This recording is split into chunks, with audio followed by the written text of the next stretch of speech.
खुलुमबाय। गिबियावनो नोंथांमोनखौ बयखौबो सोरजिदा क्रिएटिभिटी चेनेलाव बरायनायजों लोगोसे फुंबिलिनि गाहाम हामलायनायखौ बावहरग्रोनाय जाबाय।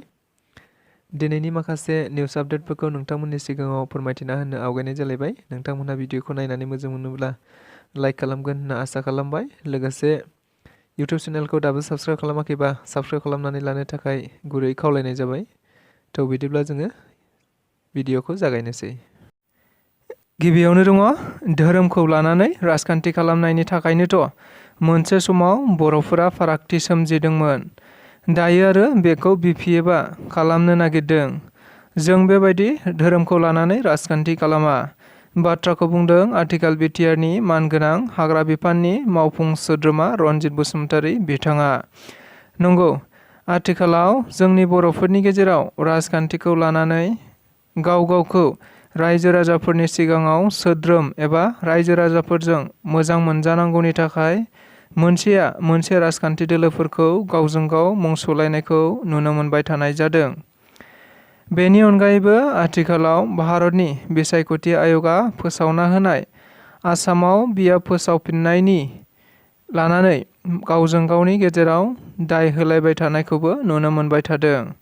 मख'जाथावदि बेखौ लानानैनो मैया खौरांगिरिफोरनि सोंनायाव बिथां मावफुं सोद्रोमा बुंदोंदि बेयो मोनसे ड्राफ्टिंसो, बेयाव माबाफोर अजद दङब्ला दैखांनो हागोन आरो थारैनो जोंबो बेनि सायाव अजद होदों आरो बेखौ बयबो अजद होनो हायो होनना खौरांगिरिफोरनि सिगाङाव रोखायै बुंथिना होबावदों मावफुं सोद्रोमा रनजित बसुमतारी बिथाङा। गामि दरसेनिनो गासै रायजो राजाफोरानो इउपिपिएल दोलोआव जयेन जादों। थारैनो सुबुंफोरनि गेजेराव आथिखालाव मा सोमजिदों? बिपिएफ दोलोआ जोबस्रांनायनि लामायावसै नामा? बाथ्राया जोबोर साननो गोनां। नंगौ, थारैनो गुबुन गुबुन समाव गोबां दाब दाब जायगायाव गोबां आफाद आरो दोलोनि सोद्रोमाफोरा इउपिपिएल दोलोआव हाबबाय थानाय बायदिनो मैयाबो आरोबाव 14 नं चिरां दुवार बियाबनि सिङाव थानाय रुनिखाता मदाति आदिबासि गामिनि गासै 56 निबो बांसिन नखरनि रायजो राजाफोरा बिटिआरनि मावफुं सोद्रोमा रनजित बसुमतारीनि नुजाथिनायाव इउपिपिएल दोलोआव जयेन जादों होनना मिथिनो मोननाय जादों। मख'जाथावदि बे हाबाफारियाव बाहागो लानानै मैया बिथां मावफुं सोद्रोमाया खौरांगिरिफोरनि सोंनायाव बुंदोंदि बियाब फोसाबनायखौ लानानै जोंबो गोजोननाय गैया। बियो फाइनाल नङा, बियो मोनसे ड्राफ्टसो, बयबो अजद होनो हायो। जोंबो होगोन। बेयाव हाग्रामानि बुंनाय बायदि एबसु इउपिपिएल नङा। बयबो अजद होनांगोन आरो सरकाराव थानाया सरकारनि बायदि जाजानो लुबैखागोन होननाबो खौरांगिरिफोरनि सिगाङाव बुंथिना होबावो मावफुं सोद्रोमा बिथाङा। बड'फा इउएन ब्रह्म सुपार 50नि सायख' आनजादआ मैया बिटिआरनि गासै मोनबा आनजाद मिरुफोराव गोजोनै जोबलांबाय। जों बयबो मिथिगौ आथिखालाव प्रमद बर' दैदेननाय बिटिआर सरकारनि बानजायनायाव ओनसोलाव सुबुं धोन दानायनि थांखिजों बायदि बायदि आयदानि सायाव गोसो गोनां फरायसाफोरखौ आबुङै बेसेन नाङा जासे फोरोंथाय होनो थांखिजों मावथांखि लाबाय थानायखौ नुनो मोनबाय थानाय जादों। नंगौ, बेबायदिनो मैया ओनसोलाव सिभिल सार्भिस जानो गोसो गोनां फरायसाफोरखौ बिटिआर सरकारनिफ्राय आबुङै बेसेन नाङै 11 दाननि थाखाय फोरोंथाय होनो थांखिजों बड'फा इउएन ब्रह्म सुपार 50नि सायख' आनजादखौ गाहामै खुंफुंनाय जाबाय। मख'जाथावदि बे सायख' आनजादाव गाहायै गासै बिटिआरनि मोनबा आनजाद मिरुआव गासै 2184 सा बिजाथिफोरा सायख' आनजादाव जिरायदोंमोन होनना मिथिनो मोननाय जादों। लोगोसे बेबायदि बिथांखिखौ लानायनि थाखाय गोबां आनजाद होगिरि बिजाथिफोरानो बिटिआर सरकारनिसिम गाव गावनि गोजोननायखौ जासिहरदों। आथिखालाव आसामाव बियाब दाफामनायनि मोनसे ड्राफ्ट फोसावनायनि सायाव डक्टर इन्जलि दैमारिनि बुंथि।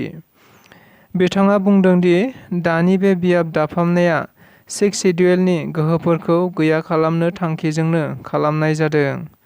बेयो मोनसे जोबोद गेदेर राजखान्थियारि खैसार। बेनिखायनो गासैबो रायजो राजाफोरा सांग्रां जानानै थायाब्ला बर'फोरा जाथि हिसाबै थांना थानाया गोब्राबसै। थारैनो जों बयबो मिथिगौ आथिखालाव आसामाव बिसायख'थि आय'गनि बे बियाब दाफामनाया जोंनि बर' एबा सेक्सुयेलनि थाखाय जोबोद खैफोद गोनां जानानै फैदों, जायखौ लानानै गोबां आफाद एबा दोलोफोराबो हेंथा होनानै सोमावसारनायखौबो नुनो मोनबाय थानाय जादों। जेराव बिटिसिआव आसाम एसेम्बलि मासिखौ 12थानिफ्राय बांहोनानै 15थासिम खालामदोंब्लाबो नाथाय गासै मोनद' मासियाल' एसटि रिजार्भ। फारसेथिं उदालगुरियाव मोनसे लक सभा एमपि मासि मोननो लुबैदोंमोनब्लाबो नाथाय गाज्रियै बाक्सा आरो उदालगुरिनि मोनद' एसेम्बलि सेगमेन्टखौसो बोखारना दरं एमपि बियाबजों दाजाबफैफानाय जायो। जाय जाथाया जोंनि बर'फोरनि राजखान्थियारि मोन्थाइखौ गादबनाय जादों। थारैनो बेखौ लानानैनो आथिखालाव गोबां आफादफोरा सोमावसारनायखौ नुबाय थानाय जादों आरो बेनि थाखाय बयबो सांग्रां जानांगोन होन्नाबो खौरांगिरिफोरनि सिगाङाव बुंथिना होबावदों मानगोनां अनजलि दैमारि बिथाङा। बागानपारा ब्लक बिपिएफनि खौरांगिरि मेल। गुबैयै जनता ब्रह्मआ बागानपारा ब्लकआव जेबो रोखोमनि बिबान गैयामोन। अदेबानि प्राइमारियावबो जेबो बिबान गैया। बियो सासे भटार्सल'मोन। नंगौ, दाखालि बागानपारानि सासे जनता ब्रह्म बिथाङा बिजेपि दोलोआव जयेन जादोंमोन। जायखौ लानानै बिजेपि दोलोनि मोनसे फेसबुक पेजआव जनता ब्रह्मखौ बागानपारा ब्लक बिपिएफनि रांगिरिमोन होनना बुंथिनाय जादोंमोन।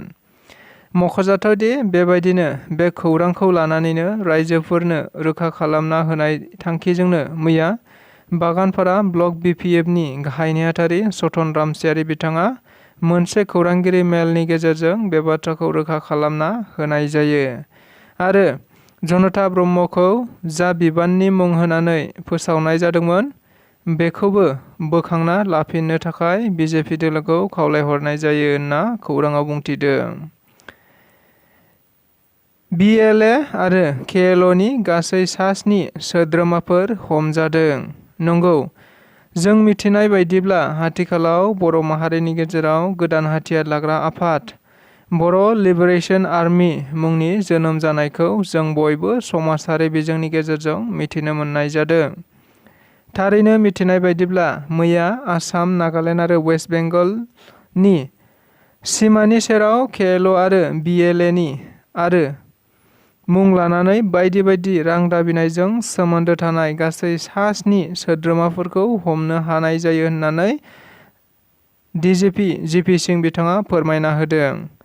मख'जाथावदि हमजानाय सोद्रोमाफोरखौ रेंगोना ब्रह्म, दावहारु बर', अमित बर', भुमसा चन्द्र बर', बुद्धिमान देब बर्मा, काजल रय, बिजय तरेन मुंनि होननानै सिनायथिनाय जादों। बेजों लोगोसे दिनैनि रादाबा बेखिनियानो। नोंथांमोनहा जुदि नायनानै मोजां मोनदोंब्ला इउटुब चेनेलखौ साबस्क्राइब खालामनानै लागोन होनना आसा खालामबाय। लोगोसे लाइक खालामगोन, शेयार खालामनानै होगोन होननाबो आसा खालामबाय। स' गोजोन्थों।